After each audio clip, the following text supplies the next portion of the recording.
The top business stories, live from the Sky Newsroom. Donald Trump, who is leaving Scotland as we speak. Well, his trade war has proved less damaging than expected as the IMF upgrades its global economic outlook. The chief executive of EE tells Sky News the mobile network is working to keep children safe online as new measures to protect young people from harmful content come into force.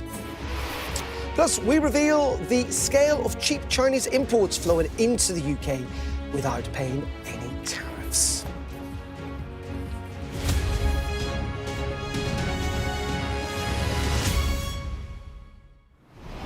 A very good afternoon on this Tuesday. Business Live with me, Darren McCaffrey. The International Monetary Fund is upgrading its economic outlook for the world this year because Donald Trump's tariffs has so far proven less damaging than had been expected.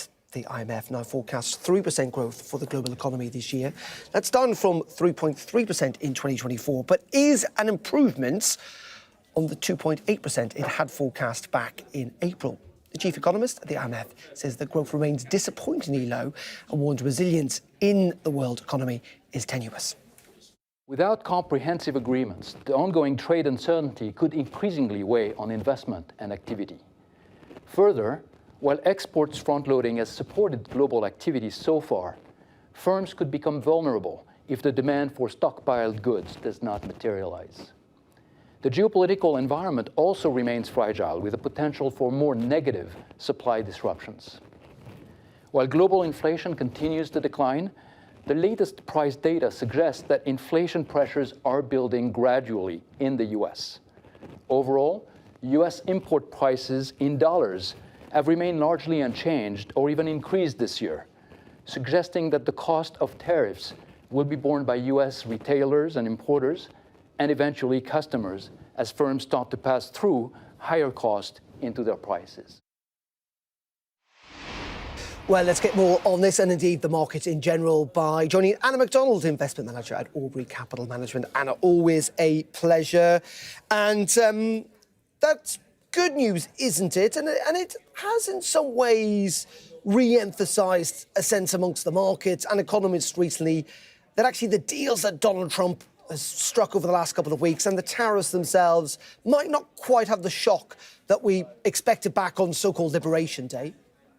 Yes, and if you think when these upgrades that have been made to GDP figures, when the IMF were last looking at this, they were just in the couple of weeks after Liberation Day when announced tariffs were running at about, I think, 24%, if you average them out over all the announcements he'd made. So now we're actually getting some certainty. Looks like tariffs are going to range between about 15-17% on average. So that has given some certainty back to companies who might be able to invest again into households and into consumers. We've seen some good consumer confidence data out in the US today. So I think that is starting to give a little bit of confidence in general.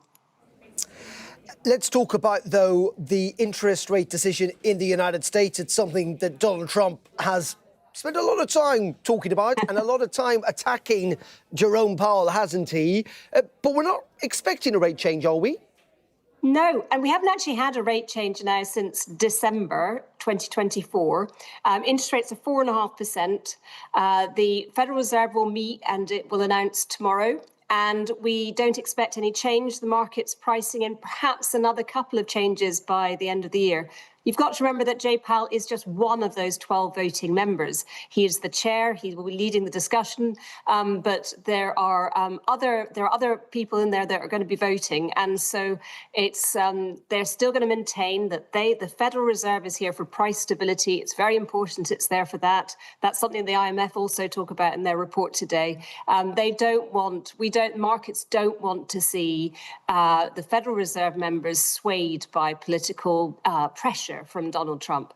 And Anna, we're looking at pictures of Donald Trump just that have come in the last couple of minutes of him leaving his new golf course in Aberdeen. He's on Marine One as we speak now, making his way to Air Force One to fly back at the United States. It does feel almost like the entire Trump administration has moved to Scotland in the last couple of days. And of course, yesterday he was talking, wasn't he, about North Sea oil and gas, talking about what a great kind of reserve it was for Scotland to exploit. And I assume that's a message that's probably gone down quite well where you are in Scotland.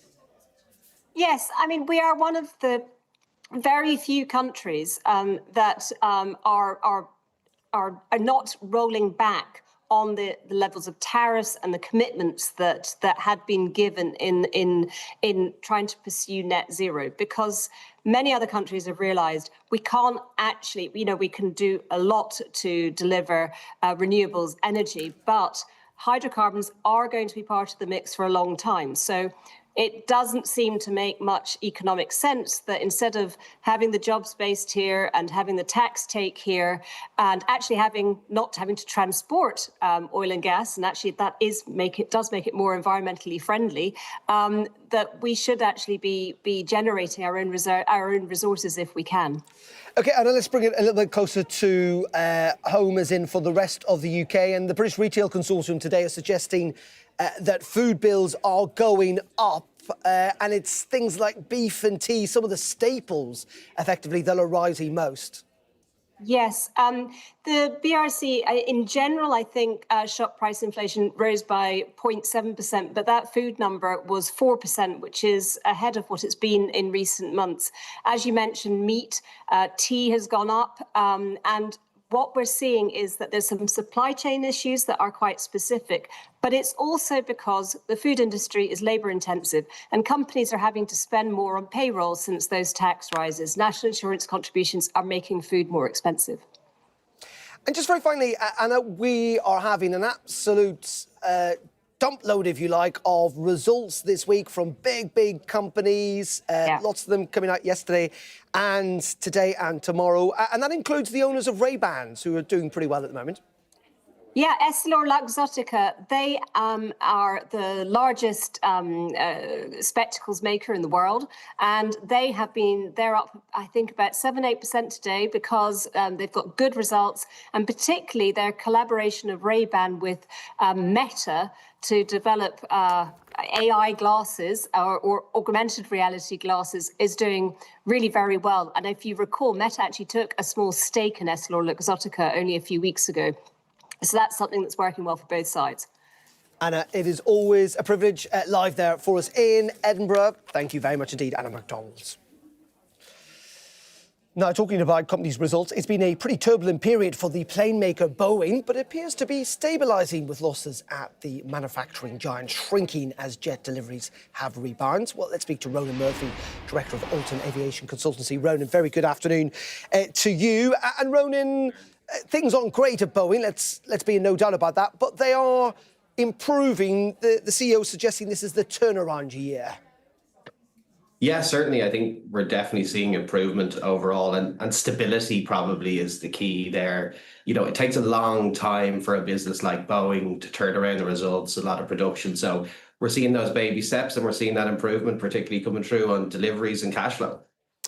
And this all, for context, of course, if people don't know, is a whole series of disasters and scandals, let's be honest, in the last decade, and real concerns about how the company's been operating and building those planes, which, by the way, almost certainly everyone watching this programme has been on a Boeing jet at one stage or another. Sure. Yeah, look, it's been a turbulent decade. There is no doubt. You hit the nail on the head, and it's just been very difficult across the board. Several management changes, so it does look like the company's coming together now. We're seeing, that new labour agreement, and again, it's going to take time, but the steps are being put in place, and sort of slowly but surely trying to build back confidence across all their stakeholders.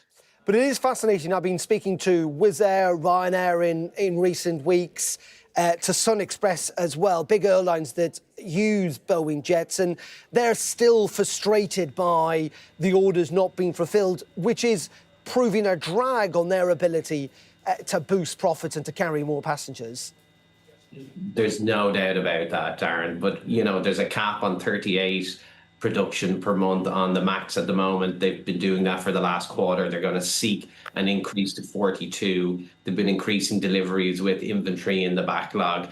I think, it's more important for Boeing that everything that goes out the door now that is of the highest quality, fully checked, fully of the standard, rather than trying to ramp up too quickly. And I think those airlines would concede privately that that's more important than them getting every order on time now. It's like, let's have no more hiccups from here on out.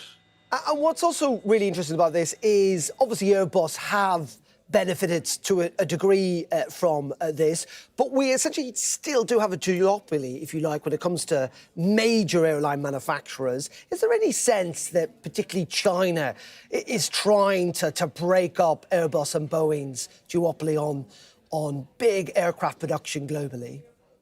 Yeah, well, Comac have come to the market and they've developed their C919 and they've secured some orders most recently in Pakistani startup. So I think over time, it's natural that business will evolve. Now, it takes a long time and a lot of capital and a lot of working through to get to where Airbus and Boeing are today. So it's not going to happen in the short term. And with backlogs of 5 to 7 to 8 years, airlines will consider alternatives. I think in the Western markets, it's a number of years, if not a decade or more, before Comac is making waves there. But look, expect to see them over time continue to improve their product and become more relevant. OK, Ronan, appreciate your time on a year that Boeing says is the turnaround year. Ronan Murphy there from Alton Aviation Consultancy. Live from Dublin, the home of aviation, of course. Thank you. Right, you're watching Business Live here on Sky News. Plenty more to come in just a couple of minutes. Stay tuned.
Our app gives you the very best of Sky News wherever you are. Breaking news, videos and analysis. Evidence of the crisis. Podcasts, watching us live. Live here from Washington. Wherever you get your podcast. All in one place. And all at just the touch of a screen. The Sky News app. Get the full story first.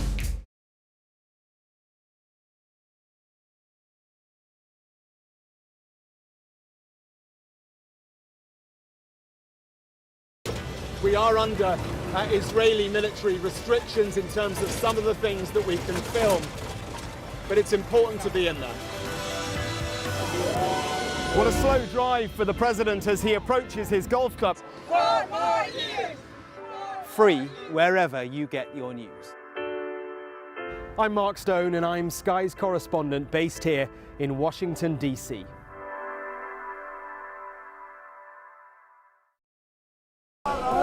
Turkey is burying its dead.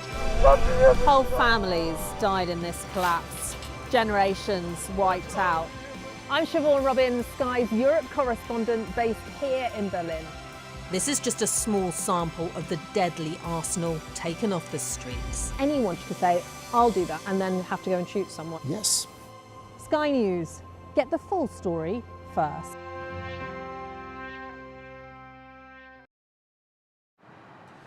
I just took a shower above the clouds. You know why? Because this is the Emirates A380.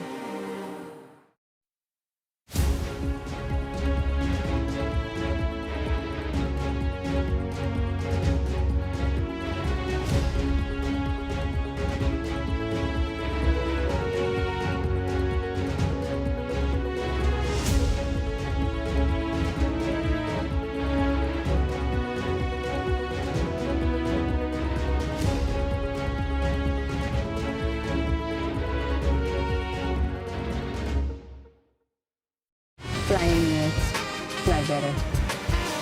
Thank you.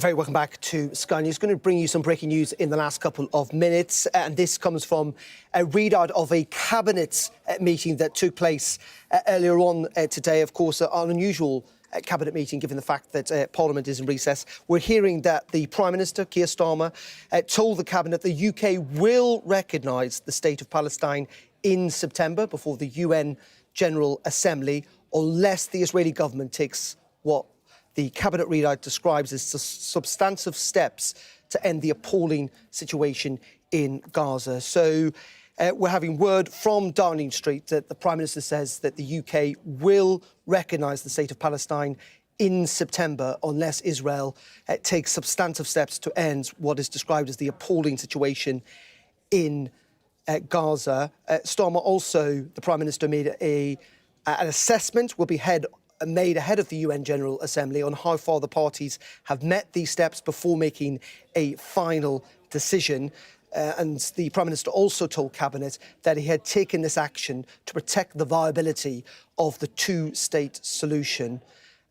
So this is, as I say, emerging from the cabinet meeting that's taken place this afternoon in Downing Street. We know, of course, the Prime Minister has been under a lot of political pressure in recent days from inside his party to do more, particularly, of course, after that announcement from France at the weekend that they would recognise the state of Palestine. But the Prime Minister said he would set out a timetable, which he now seems to have done from this cabinet meeting, saying that effectively the UK will recognise the state of Palestine in September. We are expecting to hear from Keir Starmer, who is in Downing Street in the next couple of minutes here on Sky News, and indeed also from the Foreign Secretary, David Lammy, who is addressing the UN Assembly this afternoon in New York. And as I say, we will bring you that here on Sky News as soon as we get it. OK, let's bring you up to date with a few other of the business stories this afternoon. And Anglican Water has been told to pay a £62.8 million fine for sewage treatment failures, of what says the company's failures in managing its wastewater treatment works and network led to excessive spills from storm overflows. The regulator says that Anglican has accepted the findings and is taking action to put things right. Housing market activity has surged, with buyer demand up 11% and agreed sales up 8% year-on-year. That's according to new data from Zoopla. However, research suggests higher stamp duty costs are having an impact as national house price inflation slowed to 1.3%, with higher stamp duty costs now impacting 83% of homeowners and 41% of first-time buyers. Well, as promised, let's have a listen to what the Prime Minister's had to say on Gaza in a statement from Downing Street. On the 7th of October 2023, Hamas perpetrated the worst massacre in Israel's history. Every day since then, the horror has continued. The hostages are still being held today. The Palestinian people have endured terrible suffering. Now, in Gaza, because of a catastrophic failure of aid, we see starving babies, children too weak to stand, images that will stay with us for a lifetime. The suffering must end. Yesterday, I discussed this with President Trump, and we're mounting a major effort to get humanitarian supplies back in by air, and UK aid has been airdropped into Gaza today, and crucially, by land. We need to see at least 500 trucks entering Gaza every day. But ultimately, the only way to bring this humanitarian crisis to an end is through a long-term settlement. So we are supporting the US, Egyptian and Qatari efforts to secure a vital ceasefire. That ceasefire must be sustainable, and it must lead to a wider peace plan, which we're developing with our international partners. This plan will deliver security and proper governance in Gaza and pave the way for negotiations on a two-state solution.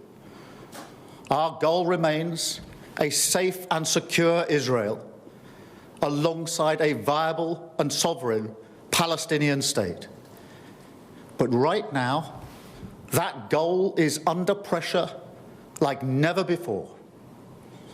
I've always said that we will recognise a Palestinian state as a contribution to a proper peace process at the moment of maximum impact for the two-state solution. With that solution now under threat, this is the moment to act.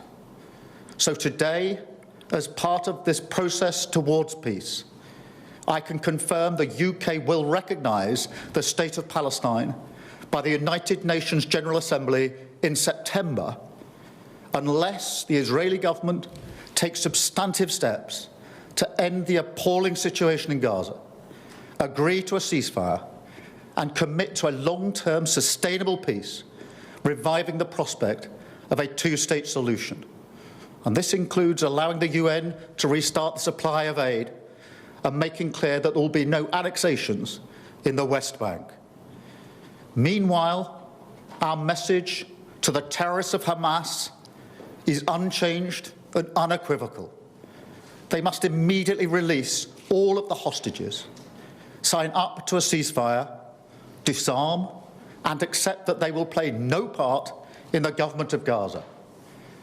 And we'll make an assessment in September on how far the parties have met these steps. But no one should have a veto over our decision. So this is the way forward. We will keep working with all our international partners to end the suffering, get aid flooding into Gaza, and deliver a more stable future for the Middle East. Because I know that is what the British people desperately want to see. Thank you. I'll take some questions. John. Prime Minister, two issues here, obviously the aid and also the recognition of Palestine. First of all, on aid, what assurances did you receive from President Trump that he will use his influence with Prime Minister Netanyahu to allow the aid that you've talked about, the aid going in by trucks as well as by air? What assurance did you receive from him? He sounded as though when he talked about every ounce of food going in and you can't fake the pictures that we've seen on TV. Tell me about the reassurances you've heard, the promises, pledges from President Trump. And on the recognition issue, you do appear to have moved your position from as recently as last week, really, where you were talking about various other measures. I'm wondering what has influenced you into making what looks like a U-turn here on this issue? Is it pressure from the 250 or so MPs, most of whom are Labour? Is it pressure from inside your cabinet? We hear there are 7 cabinet ministers pressing you to push for recognising Palestine. Or is it President Macron, who, of course, lobbied you? He talked about it last Thursday about recognising the Palestine also at the UN General Assembly. And what difference do you think actually recognising Palestine will actually make in practical terms? Thank you for those questions. Firstly, on the question of aid, I won't go into the discussions I had with President Trump yesterday. We had a long session in private. And we discussed the situation in Gaza, and you heard the way the President then put it in the press conference that we held afterwards. And I think you could see for yourself his concern about the humanitarian situation in Gaza, as is my concern, because we've been saying for some considerable time now we need to get more aid in at volume and at speed, and the situation now is absolutely catastrophic, which is why I've taken this decision today.